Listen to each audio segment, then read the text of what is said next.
इस कॉन्क्लेव में मुख्य अतिथि रहे केंद्रीय कानून मंत्री अर्जुन राम मेघवाल, जिन्होंने भारत 24 के साथ मंच को साझा करते हुए कई अलग अलग मुद्दों पर अपने विचार रखे। साथ ही 2047 तक देश को विकास की ओर ले जाने वाली इस यात्रा को कैसे आगे बढ़ाया जा रहा है, इस पर भी उन्होंने बातचीत की भारत 24 की पॉलिटिकल एडिटर अदिति नागर के साथ। सर, आपका बहुत बहुत स्वागत है। Thank you. सर ने एक बात कही कि द मैन टू वॉच। एक बात और मैं कहना चाहती हूँ, मैं लंबे समय से सर को कवर भी कर रही हूँ, पार्लियामेंट में भी, दूसरे मंत्रालयों में। संवाद शायद उनकी एक बेसिक आपकी जो आदत है संवाद करने की, चाहे और अक्सर हम देखते हैं उनके लोकसभा क्षेत्र में भी संवाद के लिए वो बहुत ज्यादा पॉपुलर है। कोई भी मसला हो उनसे लोग आते हैं मिलने, संवाद से वो सुलझाते हैं। लेकिन संवाद से संबंधित ही सर, बजट सत्र लगभग खत्म होने की कगार पर है। एक परसेप्शन बन गया है सर कि सत्र होगा, और आम लोगों में बन गया है कि सत्र होगा तो शुरू के 10 दिन तो सत्र नहीं चल पाएगा। वहां पर संवाद की कमी आपको लगती है? ये टकराव क्यों हो रहा है? और इस बार भी देखा गया कि विपक्ष इतने नाराज हुए कि लोकसभा स्पीकर के लिए अविश्वास प्रस्ताव तक ले आए। फिर अभी पिछले 10 दिन से सत्र चल रहा है। आपकी एक मुख्य भूमिका है सर, वजह क्या मानते हैं? क्योंकि संसद चलाना सरकार की भी उतनी ही बड़ी जिम्मेदारी है जितनी विपक्ष की है। देखिए अदिति जी, आपने एक तो सवाल भी अच्छा किया और वो मेरा फ्लोर मैनेजमेंट का जो काम है पार्लियामेंट में उससे संबंधित भी है जी। जब सत्र शुरू होता है तो हम एक फ्लोर लीडर जो होते हैं आल पार्टी के, उनके साथ एक बैठक करते हैं। उनको भी हमने बता दिया था कि ये मुद्दे आने वाले हैं, तो उन्होंने कहा ठीक है। अब जब एलओपी बोलने लगे तो उन्होंने सीधा एक ऐसी बुक का जिक्र किया जो प्रकाशित नहीं थी, वहीं से विवाद शुरू हुआ जी। और उसमें स्पीकर साहब ने निर्णय दिया कि जो पुस्तक प्रकाशित नहीं है उसका कोट आप नहीं पढ़ सकते, ये कहा। तो उन्होंने मैगजीन, दूसरे दिन मैगजीन पढ़ने लग गए। था वो बुक का ही पार्ट, तो वो उनकी जिद हो गई। हमने काफी कोशिश की, हमारे यहाँ से बहुत सीनियर जो मंत्री थे उनका इंटरवेंशन इसमें रहा, लेकिन उन्होंने कहा एलओपी को अगर नहीं बोलने देंगे तो हम हाउस को नहीं चलने देंगे। हमने कहा ये संसद है, नियमों से चलती है, इसलिए वो उनकी जिद के कारण वो अविश्वास प्रस्ताव तक मामला गया। फिर अविश्वास प्रस्ताव आया भी, आपने देखा होगा, और अविश्वास प्रस्ताव गिर भी गया। तो वो एक, मुझे लगता है उनकी जिद थी, जिसके कारण हाउस में कुछ डिस्टरबेंस आया। लेकिन फिर अब हाउस ठीक चल रहा है और हम लगातार उनको चर्चा कर रहे हैं। अभी फिर आज एक ऐसा विषय लेके आ गए, खाड़ी के संकट पे हम हाउस को नहीं चलने देंगे जी। हमने कहा भाई प्रधानमंत्री जी का स्टेटमेंट हो गया, हमने कहा ऑल पार्टी मीटिंग हो गई, हमने कहा पेट्रोलियम मिनिस्टर का सो मोटो एक स्टेटमेंट आपकी रिक्वेस्ट पे हो गया, उनका पीएम साहब का तो सो मोटो हुआ, और पेट्रोलियम मिनिस्टर का स्टेटमेंट एलओपी के रिक्वेस्ट पे हुआ जी। उन्होंने डिमांड करी। उसके बाद क्या रह गया? और फिर भी अगर आप चाहते हो कि जो नक्सलवाद समाप्त हुआ है इस देश में, उस पे चर्चा करने की बजाय पहले चर्चा उस पे करो, तो ये जिद वाला विषय अगर विपक्ष अगर छोड़ दे तो हाउस बहुत अच्छा चल सकता है। अभी भी हम कोशिश करेंगे कि वो जिद को छोड़े। सर, इसीलिए विपक्ष कह रहा है कि हमारा जो काम है सवाल उठाने का, हम उठाएंगे। मेरा सवाल ये है, लोकतंत्र के मंदिर में ही जो नैरेटिव बनाने की कोशिश है विपक्ष की, क्या हमें बोलने नहीं दिया जाता? और लोकतंत्र मतलब, संविधान मतलब freedom of to express, freedom of speech. तो एलओपी तो बार बार ये नैरेटिव सेट कर चुके हैं कि मुझे बोलने नहीं दिया जाता। देखिए, ये जो नैरेटिव वो सेट कर रहे हैं ना, वो गलत कर रहे हैं। उसके अध्यक्ष जी ने कहा, लोकसभा अध्यक्ष जी ने, कि नियमों के तहत आप बोलिए, हमें आपत्ति नहीं है, लेकिन ये संसद है, पर सर, ये कोई पब्लिक मीटिंग नहीं है। सरकार के मंत्री भी तो बहुत कुछ आरोप लगा जाते हैं, पर तब नहीं रोका जाता है। नहीं, वो जो बुक्स निशिकांत दुबे जी का वो नाम लेते हैं जी, वो निशिकांत जी दुबे जी वो पुस्तकें लेके आए जो प्रकाशित थी जी। दोनों में फर्क समझना चाहिए, और जनता फर्क समझ रही है जी। उसके बाद वो डिफेंस में आ गए कि आप निशिकांत जी के खिलाफ कार्रवाई करो।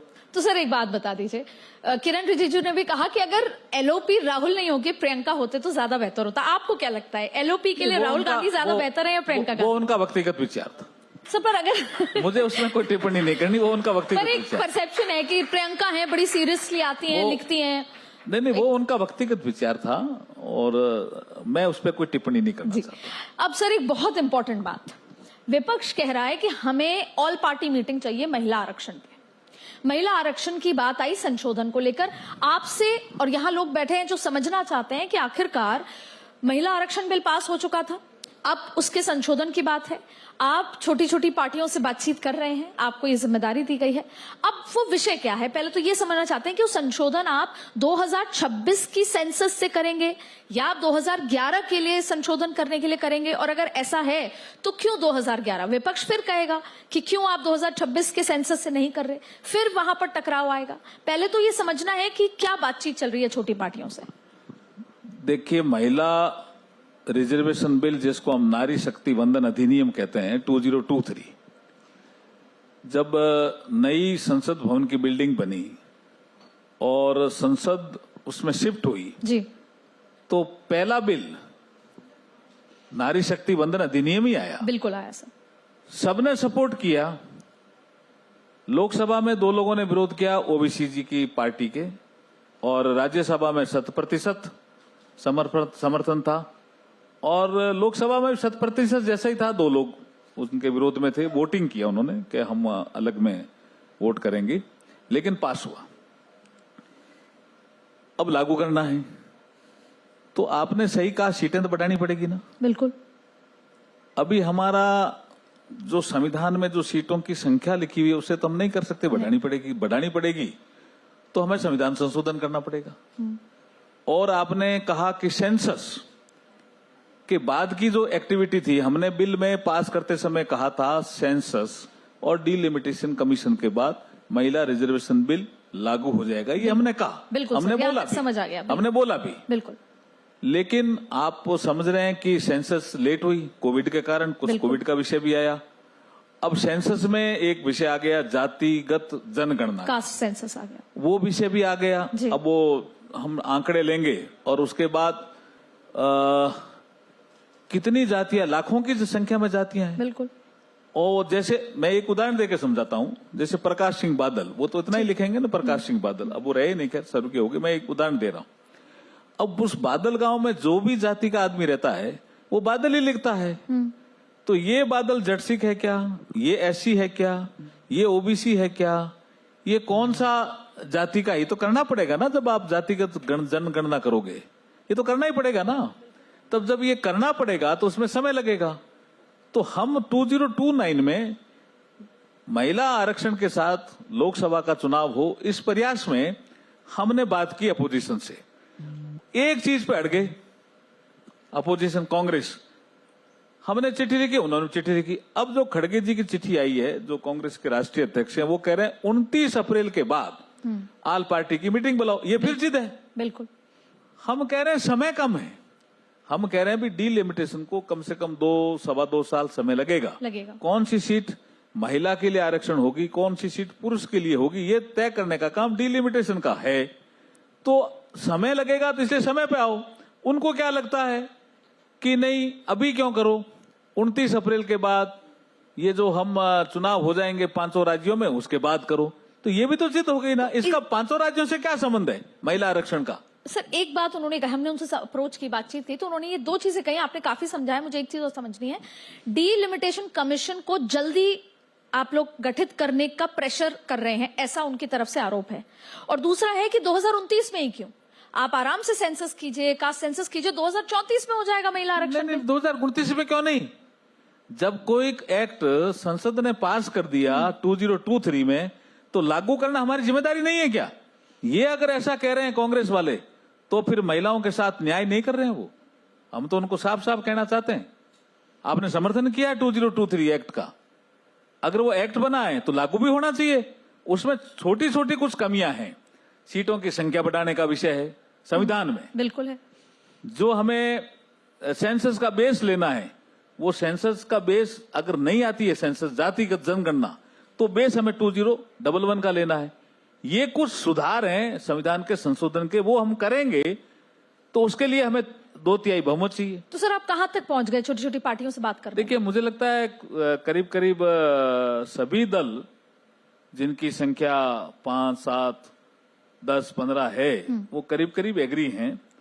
दो तीन दल नहीं आए, वो कह रहे हैं कांग्रेस पार्टी से आप पहले बात करो। कांग्रेस पार्टी से भी हम बात कर रहे हैं। टीएमसी ने कहा कि हम चुनाव में बिजी हैं, हम लगातार संपर्क में हैं। तो इसके लिए स्पेशल सेशन आएगा सर? और हमारे एनडीए के जो साथी हैं उनके साथ भी गृह मंत्री जी बैठ चुके हैं, दूसरे दलों के साथ भी गृह मंत्री जी, मैं, किरण रिजिजू जी, हम बैठ चुके हैं। लगातार इसमें चर्चा चल रही है, लगातार चर्चा चल रही है। सर, इसका ये मतलब है कि विपक्ष को इस बात का डर लग रहा है, या यूं कहें कि देश में महिला वोट बैंक इतना जबरदस्त हो गया, और अगला चुनाव बंगाल में है, वहां तो दीदी भी रिलाय कर रही है महिला वोट बैंक पे, और ये भी माना जा रहा है कि मोदी जी को महिला वोट बैंक समर्थन देगा। तो ऐसे में विपक्ष को ये डर है कि अगर 29 तक हो जाता है तो महिला वोट बैंक तो पूरा बीजेपी के पास आ जाएगा। और बंगाल का हालात क्या लगते हैं आपको? ऐसा विषय नहीं है जी। देखिए, आप कब गीता मुखर्जी ने इस विषय को उठाया, कब सुषमा स्वराज ने इस विषय को उठाया, कब वृंदा कारत ने इस विषय को उठाया? आप देखो तो सही, सभी पार्टियों के लोगों ने इस विषय को उठाया। 96 में देवगौड़ा जी इसको लेके आए, हो नहीं पाया। नरेंद्र मोदी जी ने सभी दलों से सहमति बना करके इसको 2023 में पास करवा दिया संसद से। बिल्कुल सर। तो अब जब एक्ट बन गया तो उसको लागू तो होना चाहिए ना, हमारी जिम्मेदारी नहीं है क्या? बिल्कुल। संसद से जो एक्ट बना वो लागू होना चाहिए, यही हम कह रहे हैं। वो उनके समझ में नहीं आ रहा, वो उसमें राजनीति कर रहे हैं। तो आपको बंगाल में क्या लगता है सर, दीदी के पास जाएगा महिला वोट या मोदी जी के पास आएगा? देखिए, बंगाल में जो इस समय परिस्थितियां हैं, जिस वादे के साथ ममता जी बंगाल में शासन में आई थी, इस समय उनके खिलाफ बहुत एंटी इनकम्बेंसी है जी। और मुझे तो लगता है कि बंगाल की जनता इस बार चेंज करेगी जी, और बीजेपी का शासन आएगा। मतलब इंक्लूडिंग महिलाएं बीजेपी के साथ आए, सभी मतदाता। सर, एक आंकड़ा मेरे पास है, मैं समझना चाहती हूँ, बात महिलाओं की हो रही है तो, कि न्यायपालिका में लगातार कम हो रही भागीदारी महिलाओं की, जिसको लेकर पहले भी कई बार चर्चा हुई। अगर देखा जाए हाईकोर्ट में तो केवल 14% महिला जजेस हैं, 813 कार्यरत जजों में से 116 महिलाएं हैं, और सुप्रीम कोर्ट में तो केवल एक ही महिला जज है। तो इसके लिए सरकार कोई बढ़ावा देने के लिए या कोई बिल्कुल सरकार का मत भी है। देखिए, अभी थोड़े समय पहले ही सुप्रीम कोर्ट में 3 जज जो है महिला जज थी जी, वर्तमान में 1 है जी। हम लगातार कह भी रहे हैं कि महिला जजों की संख्या बढ़नी चाहिए, हम भी कह रहे हैं, कंसल्टेशन प्रोसेस में ये विषय हम भी कह रहे हैं। और हमारे जो honourable chief justice of India है, उन्होंने तो पत्र भी लिखा है, और मैंने भी जो चीफ जस्टिस हैं उनको भी पत्र लिखा है कि महिला जजों की संख्या हमें बढ़ानी चाहिए। मैंने लोकसभा के, राज्यसभा के फ्लोर पे भी बोला है, और हम आने वाले समय में आपको विश्वास दिलाते हैं कि निश्चित रूप से, देखिए, डिस्ट्रिक्ट जुडिशरी में तो महिलाओं की संख्या बहुत अच्छी बढ़ी है जी। मैं एक किसी ट्रेनिंग प्रोग्राम में गया था, तो जो हमें जैसे Punjab and Haryana judicial services के जो अधिकारी, जो जुडिशियल मजिस्ट्रेट बनते हैं, ऐसे महाराष्ट्र गया, ऐसे राजस्थान भी गया, तो मैं देख रहा हूं कि 50% से ज्यादा महिलाएं आ रही है। 50% से ज्यादा। तो जो डिस्ट्रिक्ट जुडिशरी में महिलाएं आ रही है तो धीरे धीरे प्रमोट होगी, डीजे बनेगी, उनका नंबर भी आएगा इधर। और इधर जो एडवोकेट हैं उनको भी हम कह रहे हैं भी अच्छे एडवोकेट जो महिलाएं हैं उनके नाम आप भेजो, नाम उनको भेजना ही है कॉलेजियम के माध्यम से। कोशिश करेंगे कि हम महिलाओं की संख्या जल्दी ही बढ़ाएंगे। सर, क्योंकि मैंने महिलाओं का जिक्र किया और एक डेकोरम आता है, बात होती है, तो न्यायपालिका में पहला तो मैं पेंडेंसी पे बात करना चाहूंगी। आप नए कानून लेकर आए और वो कानून सटीक हैं, ये है कि आप इतने दिन में चार्जशीट होगी, इतने दिन में निपटारा होगा, इतने दिन में।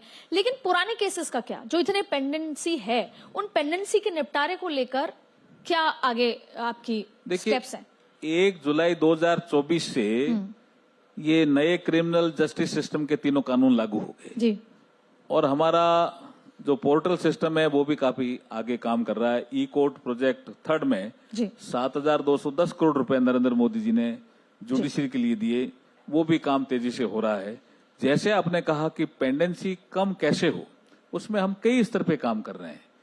एक तो हम एजिंग एनालिसिस कर रहे हैं, ये हमने सुझाव दिया है और माना भी है सुप्रीम कोर्ट ने भी, हाई कोर्ट ने भी, डिस्ट्रिक्ट जुडिशरी ने भी। क्या, कितना पुराना केस है पहले उसको सुनो। कोई 40 साल पुराना केस है, पहले उसको सुनना चाहिए। 30 साल पुराना केस है, पहले उसको सुनना चाहिए। उसके लिए जो रिटायर्ड जज हैं उनको भी हम वापिस रीअपॉइंट करने की प्रक्रिया भी शुरू कर रहे हैं। और इवनिंग कोर्ट का भी एक विषय आया कि उसको भी हम आगे बढ़ा रहे हैं कि इवनिंग कोर्ट लग जाए, तो वो भी एक विषय है। और उसके अलावा भी एक एडीआर करके हमारा एक मैकेनिज्म है जिसको हम बोलते हैं alternate dispute resolution mechanism. Arbitration है उसमें, मीडिएशन है, उसमें कंसिलेशन है। ये तीनों ढंग से लागू हो जाएंगे, एजिंग एनालिसिस हो जाएगा, निश्चित मानिए कि मुकदमों की संख्या कम हो जाएगी। सर ऐसा भी कई बार होता है, मुझे लगता है, मैं उम्मीद करती हूँ, मैं और समझना चाहती हूँ कि नए कानून से वो हटेगा, जो नए कानून आए। कई बार देखा 21 साल बाद, 27 साल बाद न्याय मिला, तो अब जो नए कानून लागू होंगे उसमें कई बार रेप केसेस में इससे कि 27 साल बाद साहब मिला, अब वो महिला बुजुर्ग भी हो चुकी है, नहीं रही है जीवन में, या उस व्यक्ति को जिसको आरोप लगाया वो मर चुका है लेकिन न्याय नहीं मिला 27, 28, 30 साल लग जाते हैं, वो अब खत्म होगा। ये नए कानून में तो टाइम लिमिट तय कर दी ना, फैसला देना ही पड़ेगा, जैसे 3 साल में फैसला देना ही पड़ेगा, जांच सहित। लेकिन जो आप सही कह रहे हैं कि 1 जुलाई 2024 से पहले जिनमें एफआईआर दर्ज है वो तो पुराने कानून के तहत ही चल रहे हैं, तो वो एक अलग विषय है। जिसके निपटारे के लिए आपने अलग-अलग, हाँ, जिसमें मैंने एडीआर और मैंने एजिंग एनालिसिस ये बताया, लेकिन अब बहुत तेजी आई जी, हमारा जो ई पोर्टल है ना बहुत तेजी से काम कर रहा है। अब एक सर बहुत इंपॉर्टेंट बात, व्यवहार की बात होती है। जब से यशवंत वर्मा कांड वाला केस हुआ है उसमें कई बार व्यवहार को, तो कॉलेजियम वर्सेस एनजेएसी का मुद्दा, तो मैं ये समझना चाहती हूँ कि कॉलेजियम की नियुक्ति, जब नियुक्ति की बात होती है जजेस अपने आप, इस पूरे मामले में क्या ट्रांसपेरेंसी है? सरकार क्या एनजेएसी वापस लागू करेगी? इसको लेकर बार बार चर्चा होती है, और उसमें जजेस की व्यवहार को लेकर नेशनल जुडिशियल अपॉइंटमेंट कमीशन सरकार ने बनाया जी, सुप्रीम कोर्ट ने कहा ये संविधान के अनुसार नहीं है, ठीक है, तो अभी कॉलेजियम सिस्टम ही लागू है। कॉलेजियम सिस्टम में ये उनका जुडिशरी का इंटरनल ये विषय है कि वो कैसे जजों के नाम तय करते हैं। वो नॉन ट्रांसपेरेंट है ना। फिर भी समय समय पे जैसे मीडिया में आता है, चर्चा होती है, तो कंसल्टेशन प्रोसेस में हम भी ये अनुरोध करते हैं, और हम तो एक चिट्ठी भी लिखते हैं कि उसमें जो ऐसे सेक्शन ऑफ द सोसाइटी हैं जिनके जजेस कम बने, उनको आप अवसर दीजिए। उसमें महिला भी है, एससी भी है, एसटी भी है, ओबीसी भी है, माइनॉरिटीज भी है, हम तो लेटर भी लिखते हैं। तो तेजी से इसमें सुधार भी हो रहा है, संख्या बढ़ भी रही है इनकी। सर अब जवाबदेही को मानते हैं कि न्यायपालिका में भी देश के प्रति जवाबदेही होनी चाहिए, जो कि इस बार बहुत सारे केसेस के माध्यम से लगा कि जवाबदेही नहीं है, तो उसके लिए भी अगर एनजेएसी आता है कमेटी, आप वापस से वो करते हैं, तो फर्क आएगा उसमें? नहीं, वो जो नेशनल जुडिशियल अपॉइंटमेंट कमीशन वो अपॉइंटमेंट को डील करता है, और जो आप जवाबदेही की बात करते हैं वो जुडिशियल अकाउंटेबिलिटी का बिल है। एब्सोल्युटली। जो कभी आया था, फिर अभी बिल है नहीं, वो लैप्स हो गया। उस बिल पे कभी कभी चर्चा मीडिया में भी होती रहती है, और अभी जो विषय है जुडिशरी का ये कहना है कि हमारा जो इंटरनल मैकेनिज्म है वो अपना आप में काफी स्ट्रांग है, और वो स्ट्रांग कर भी रहे हैं। जैसे आपने जस्टिस यशवंत वर्मा के केस का आपने जिक्र किया, वो तो अभी वैसे भी एक लोकसभा स्पीकर साहब ने कमेटी बनाई, वो उसकी जांच कर रहे हैं, तो जांच आने दीजिए, उसके बाद बताएंगे उसके बारे में। सर अभी जो ये इम्पीचमेंट वाला मुद्दा है जिसकी रिपोर्ट आनी बाकी है, यशवंत वर्मा की अगर बात करें, तो आपको लगता है वो कैश कांड के बाद जब सब चीजें क्लियर हो जाएंगी तो उसके बाद एक डिसिप्लिन आएगा जुडिशरी के अंदर? देखिए, एक तो जुडिशरी में सुप्रीम कोर्ट ने खुद ने कमेटी बनाई, उसकी रिपोर्ट भी है, और अब जो लोकसभा अध्यक्ष ने कमेटी बनाई है उसकी रिपोर्ट आएगी, उसके बाद चर्चा होगी लोकसभा में चर्चा होगी। पर आपको लगता है कि इम्पीचमेंट तो तय होगा, उसके बाद चर्चा होगी, उसके बाद चर्चा उस पर की जाएगी। अब सर मैं वापस आना चाहती हूँ, जब आप कभी लोग संसद के अंदर, जब आप कभी मल्लिकार्जुन खड़गे से चर्चा करते हैं, राहुल गांधी से करते हैं, विपक्ष के बड़े बड़े नेताओं से करते हैं, तो सबसे ज्यादा डिफिकल्ट कौन लगता है आपको, जिसको समझाना मुश्किल होता है? मैं वापस उस संवाद पे आना चाहती हूँ। नहीं, हमें कोई डिफिकल्ट नहीं लगता, मतलब मल्लिकार्जुन खड़गे ज्यादा आसानी से समझ जाता है। जब भी हम मिले हैं तो मल्लिकार्जुन खड़गे साहब के या तो घर पे मिले हैं जी, या उनके संसद भवन के ऑफिस में मिले हैं जी, वहीं हम मिले हैं, और बाकी दलों को, बाकी उनके जो सीनियर लोग हैं उनको वो खुद ही बुलाते हैं जी। बात अच्छी होती है, उसके बाद कभी कभी वो जिद पे आ जाते हैं, विषय एक ही है, वो भी समझते हैं चीजों को, लेकिन उनको शायद कोई राजनीति के चलते या कोई दबाव के चलते वो जिद पे आ जाते हैं, वही दिक्कत है, और कोई दिक्कत नहीं। दो मुद्दे आए कि पिछले कुछ समय में देखा कि सस्पेंशंस बहुत हो रहे हैं, जिसको लेकर विपक्ष ने कई बार मांग भी की कि सस्पेंशन हट जाएंगे तो हम वापस हाउस को चलने देंगे। कितना सही है इस पूरी संसदीय कार्यप्रणाली में सांसदों को सस्पेंड करना, जो कि जनप्रतिनिधि हैं, चुनकर आते हैं, लेकिन एक स्कूल की तरफ सस्पेंड करते हैं। कभी कभी ठीक लगता है व्यवहार को लेकर, पर अगर आए दिन हो तो कितना सही है और ये कितना जरूरी भी है। किसी को अच्छा नहीं लगता जी। कोई मेंबर ऑफ पार्लियामेंट है, चुन के आया, उसको हम सस्पेंड करें, किसी को अच्छा नहीं लगता जी।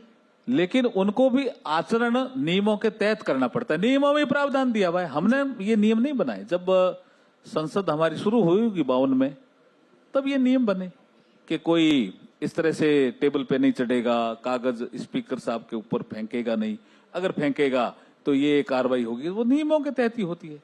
आचरण उनको सुधारना होगा, इसमें कोई शक नहीं है। सर 5 राज्यों के चुनाव हैं, आपका भी तमिलनाडु और अलग अलग राज्यों में दौरे होने वाले हैं। तमिलनाडु हो, बंगाल हो, केरल हो, इस बार ऐसा लग रहा है कि ये जो टेस्ट है वो बीजेपी का ज्यादा बड़ा टेस्ट है। हर बार ये होता था कि राहुल गांधी क्या कर पाएंगे, लेकिन इस बार बीजेपी का इसलिए क्योंकि बंगाल में आपको ममता दीदी का किला ढहाना है, अब इस बार नहीं तो कब। दूसरा, केरला में आपको साउथ के अंदर भी, तमिलनाडु का भी जिक्र करूं, कितना इंपॉर्टेंट है इस बार बीजेपी के लिए साउथ में एंट्री, और दूसरा इस बार ममता दीदी के सरकार को गिराना। 5 राज्यों के चुनाव हैं जी। वेस्ट बंगाल, असम, तमिलनाडु जी, केरलम जी, और पुदुचेरी। जी, तो अधिकतर आपका मीडिया रिपोर्ट ही कर रहा है कि असम में हम आ रहे हैं, बीजेपी आ रही है ना। जी। पुदुचेरी में भी तो आपने पूरी की पूरी पार्टी खाली कर दी सर। पुदुचेरी में भी लोग कह रहे हैं कि नहीं, अलायंस ठीक बन गया। तो आप जो बात करना चाह रहे हैं बंगाल की जी, और दूसरी करना चाह रहे हैं केरलम। जी, देखिए, बंगाल में इस बार परिस्थितियां बहुत भारतीय जनता पार्टी के अनुकूल बनी है। इतनी एंटी इनकम्बेंसी ऐसी तमिलनाडु में, मैं को इंचार्ज हूं इसलिए कह रहा हूं। मैं तो नॉर्थ तमिलनाडु में भी गया, साउथ में भी गया और डेल्टा में भी गया, और अब कल परसों ही था वेस्ट तमिलनाडु में। वहां भी डीएमके के प्रति बहुत एंटी इनकम्बेंसी बनी हुई है और एनडीए अलायंस बहुत स्ट्रांग होता जा रहा है। और जहां आपने केरलम की बात की, जनता देख रही है कि भाई कभी एलडीएफ कभी यूडीएफ, ये क्या है, एनडीए को क्यों नहीं परखे हम। तो इस बार ये भाव है कि हम एनडीए को परखेंगे। सर डीएमके का आपने क्योंकि जिक्र किया और आप वहां पे को इंचार्ज हैं, जो उनका मैनिफेस्टो आया है वो आया है एकदम मुफ्त मुफ्त मुफ्त वाला, जो कि हमने ट्रेंड देखा। अब जब जब खाते में सीधा पैसा जाता है या चीजें जाती हैं, तो आप देखते हैं कि झारखंड में भी चीजें बदल जाती हैं। तो ऐसे में आप भी कोई बड़ी स्कीम लेकर आएंगे, तो 2 चीजें हैं। एक ये कि आप इससे कैसे लड़ेंगे, दूसरा अगर मुफ्त मुफ्त ऐसा ही होता रहा कि आप बड़ा अमाउंट, जैसे कि ममता दीदी ने 1500 रुपए दिए, आप दे रहे हैं 3000 रुपए, तो क्या ये सही तरीका है चुनाव जीतने का? ये वोट खरीदना नहीं हुआ सर। देखिए, कोई एक एक्टिविटी से कोई चुनाव जीत जाता है, मैं इसको नहीं मानता जी। आपको गुड गवर्नेंस और डेवलपमेंट का एजेंडा देना ही पड़ेगा जनता के बीच में। जनता तमिलनाडु की हो चाहे वेस्ट बंगाल की हो, यंगर जनरेशन ये चाहता है कि प्रदेश में शांति रहे, इन्वेस्टमेंट फ्रेंडली इन्वायरमेंट हो, हमारे साथ अन्याय नहीं हो, हमारे रोजगार के अवसर बढ़े, गवर्नेंस चाहता है जी। तो जो जनता की आवाज है उसके अनुरूप अगर राजनीतिक दल फैसला लेंगे तो अच्छा रहेगा जी। मेरा तो यही मत है और इसी दिशा में हमारा मैनिफेस्टो तैयार हो रहा है। सर एक चीज आंकड़ों मैथ्स के हिसाब से समझना चाहती हूँ, ज्यादातर चुनाव इस बार जो है 5 राज्यों के, मैथमेटिक्स पे हो रहे हैं। कैसे? एसआईआर बंगाल पे आती हूँ। बंगाल में 2021 में आपके सिर्फ 10% का वोट फर्क था, बीजेपी और टीएमसी 2 सामने आमने से जो पार्टियां बड़ी। इस बार ये और 10% करीबन 62 लाख वोटर्स माने जा रहे हैं, अगर रफ आंकड़ा समझे जितने अभी वोटर्स हैं उस हिसाब से। तो वो 62 लाख इस बार एसआईआर में कटे। जरूरी नहीं वो 62 वही हैं, लेकिन 50% तो वो वोटर हैं जो कट गए। तो ममता दीदी जो चीख पुकार है उनकी, वो ये है कि मेरे वोटर काट दिए। उनकी वो चीख पुकार नहीं है जी, वो घुसपैठियों के साथ खड़ी है जी। देखिए एसआईआर सुप्रीम कोर्ट में भी मामला आया जी। इलेक्शन कमीशन एसआईआर कोई पहली बार तो कर नहीं रहा है। उनके जमाने में भी एसआईआर हुई। जो वोट का हकदार नहीं है मतदाता सूची में जुड़ने का, वो क्यों रहना चाहिए वोटर लिस्ट में, और जो हकदार है वो क्यों छूटना चाहिए, यही एसआईआर है। अब एसआईआर को लेकर के उनका इतना विरोध नहीं है। उनका विरोध है कि को जो घुसपैठिए हैं वो हमारे वोटर होने चाहिए। क्यों होने चाहिए? वो आपके नागरिक हैं। यही विषय सुप्रीम कोर्ट में चला, खुद ही पेश भी हुई। और सब चीजें उनको पता है इन चीजों का। तो ये इसमें एक राजनीति है। एसआईआर को लेकर के मुद्दा बनाना चाहते हैं। एसआईआर मुद्दा बिहार में नहीं बनेगा, बना तो वहां कहां से बनेगा? सर, एक अरविंद केजरीवाल से संबंधित एक बात और समझना चाहते हैं कि एक बार तो आया, अरविंद केजरीवाल को पाक साफ कर दिया, उसके बाद तुरंत आया कि नहीं, रिव्यू किया जाएगा अपर कोर्ट की तरफ से। इन पूरे चीजों को आप कैसे देखते हैं? क्योंकि फिर इस पे पॉलिटिकल रंग आता है कि लोअर कोर्ट ने तो मुझे पाक साफ कर दिया, मैं बिल्कुल मैं कोई वो नहीं किया मैंने करप्शन, और हायर कोर्ट की तरफ से आता है कि नहीं, we have to go back and review. तो कहीं ना कहीं आपको अपील का प्रावधान है ना जी। कोई अगर सीबीआई या एमपी एमएलए कोर्ट ने कोई फैसला दिया या सीबीआई के स्पेशल कोर्ट ने कोई फैसला दिया तो अपील होती है जी। अपील में वो अपनी लड़ाई लड़े और उसके बाद भी उनको नहीं लगता है कि न्याय नहीं मिला तो सुप्रीम कोर्ट वो क्या कर रहे हैं, वो एक एप्लीकेशन लगा रहे हैं कि जो हाई कोर्ट के जो ये जज हैं, जो ये फैसला सुन रहे हैं, जो ये मामला सुन रहे हैं, ये हाई कोर्ट के जज ये निष्पक्ष नहीं है। ये कहने का उनको कैसे अधिकार है जी? इसका मतलब क्या? सर, पर आजकल आप लड़ाई लड़ना ही चाहते, राजनीति का रंग, नहीं पॉलिटिकल रंग वो दे रहे हैं जी। आपको जुडिशियल में विश्वास है तो जो हायर कोर्ट है उसने अगर आपको नोटिस दिया है तो जवाब दीजिए ना। आप क्यों कह रहे हैं कि नहीं ये नहीं सुने, कोई और सुने? ये इसका मतलब वो राजनीति कर रहे हैं केजरीवाल जी इसमें। सर, एक इम्पोर्टेंट सवाल है कि जैसे जैसे हम महिला आरक्षण की तरफ जा रहे हैं 2029 में, इस 29 के बाद एक बहुत बड़ा बदलाव देश में आने वाला है, वो है वन नेशन वन इलेक्शन, जो आजादी के बाद वापस से, उसमें हम कहां तक पहुंचे? और जो ये फ्री बीज की स्कीम की बात होती है, तमाम तरीके की चीजें आती है, क्या आपको लगता है वन नेशन वन इलेक्शन के बाद ये सब खत्म होगा, मुद्दों पर होगा? क्या उसके उलट ये भी लगता है कि रीजनल चीजें छुप जाएंगी, सिर्फ नेशनल मुद्दों पर होगा? एक ये ऐसा बदलाव है जिसको एक्सेप्ट करना मुश्किल है। और एक और सवाल कि क्या एक साथ 15 राज्यों के चुनाव 2029 में एक साथ होने वाले हैं? देखिए, वन नेशन वन इलेक्शन ये बिल हमने लोकसभा में इंट्रोड्यूस किया जी। विपक्ष की डिमांड थी कि इसको जेपीसी में या कमेटी में भेजा जाए। तो जेपीसी बनी। हमारे राजस्थान से ही एक एमपी हैं पाली मारवाड़ से, पीपी चौधरी जी, जो इस जेपीसी को हेड कर रहे हैं और सभी दलों के लोग उसके सदस्य हैं। कुछ राज्यों में उन्होंने विजिट भी किया है। पुराने जो एक्स चीफ इलेक्शन कमिश्नर हैं या एक्स इलेक्शन कमिश्नर हैं या एक्स सीजेआई हैं या एक्स जज हैं, जो इलेक्शन रिफॉर्म में अच्छा काम करने वाले लोग हैं, सबका वो ये विटनेस ले रहे हैं। उनके सबके विचार आने के बाद ऐसा लगता है कि अधिकतर दल वन नेशन वन इलेक्शन के पक्ष में। अब आपने देखा होगा उसका विरोध नहीं हो रहा है। एक्सटेंसिव डिस्कशंस एक साथ चुनाव हो जाएंगे, एक साथ, तो सभी को 5 साल काम करने का अवसर मिलेगा, नहीं तो बार बार चुनाव में लगना पड़ता है। एक चीज समझना है, अगर बीकानेर का कोई लोकल मुद्दा है, क्या आपको लगता है वन नेशन वन इलेक्शन हो जाएगा तो वो लोकल मुद्दा गौण हो जाएगा? ऐसा कुछ नहीं है जी। आजकल तो जो जैसे मैं इलेक्शन लड़ता हूँ तो जनता कहती है आपका मैनिफेस्टो क्या है, तो हर समय जनता जागरूक भी हो रही है। ये अच्छी बात है लोकतंत्र के लिए जी। और बहुत से एमपी अपना मैनिफेस्टो बताते भी हैं कि मैं जीतूंगा तो मैं ये करूंगा, ये सब करूंगा। तो लोकल मुद्दे गौण नहीं होंगे इसमें। सर, एक आखिरी सवाल जो कि राजस्थान से, सरकार को 2 साल हो गए और क्योंकि बात डबल इंजन की बात है तो नरेंद्र मोदी जी पे भी अकाउंटेबिलिटी बहुत ज्यादा है, इसलिए नरेंद्र मोदी अमित शाह का दौरा भी लगातार रहता है। जल की बात हो, बिजली की बात हो, सब कुछ चल रहा है। आप कैसे देखते हैं कि आगे क्या क्या विकास की बात होंगी? पर एक इंपॉर्टेंट बात ये देखने को आई है जो चर्चित है कि इस बार विपक्ष बहुत हावी है। जब जब विपक्ष को एजेंडा करता है तो सरकार की तरफ से चीजें छुप रहती हैं। कई बार ऐसा हुआ कि जैसे एनएसयूआई को लेकर भी देखा गया, तो विपक्ष हावी होता है और जेल से छुड़ाना पड़ा। जोधपुर का एक किस्सा आपके संज्ञान में होगा। तो ऐसा क्यों, इस बार विपक्ष इतनी हावी क्यों है और सरकार ऐसे मुद्दों पर चुपके हो जाती है? विपक्ष का एक ही मुद्दा था, आपने 2 साल में कुछ नहीं किया और बोला आप चुनौती स्वीकार कर लीजिए अल्बर्ट हॉल में जी। तो हमारे सीएम साहब ने कहा कि अल्बर्ट हॉल क्यों, राजस्थान विधानसभा में ही आप बहस कर लीजिए, मैं चुनौती को स्वीकार करता हूं जी। तो 5 साल में उन्होंने क्या किया, वो पुस्तक भी लेके आए थे और 2 साल में भजनलाल जी ने क्या किया, वो पुस्तक भी लेके आए थे। विपक्ष बहस ही नहीं करना चाहता, भाग गया विपक्ष। तो आपके हिसाब से सब ठीक चल रहा है सर? नहीं, बहुत अच्छा चल रहा है जी जी। बहुत बहुत शुक्रिया सर आज चर्चा में शामिल होने के लिए। Thank you so much. Bharat 24 के कॉन्क्लेव का हिस्सा रक्षा राज्य मंत्री संजय सेठ भी बने, जिन्होंने भारत की विकास यात्रा और 2047 तक विकसित भारत के विजन पर अपने विचार साझा किए और यह बताया कि वर्तमान सरकार के विजन के साथ देश किस तरीके से आगे बढ़ रहा है। ऐसा नाम जो मीडिया में के क्षेत्र में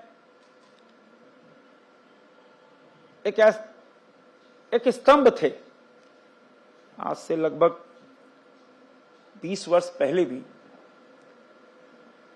जगदीश जी का नाम और हमारी मुलाकात कई मर्तबा रांची के अंदर और दिल्ली में हुई। आज उनका अनुभव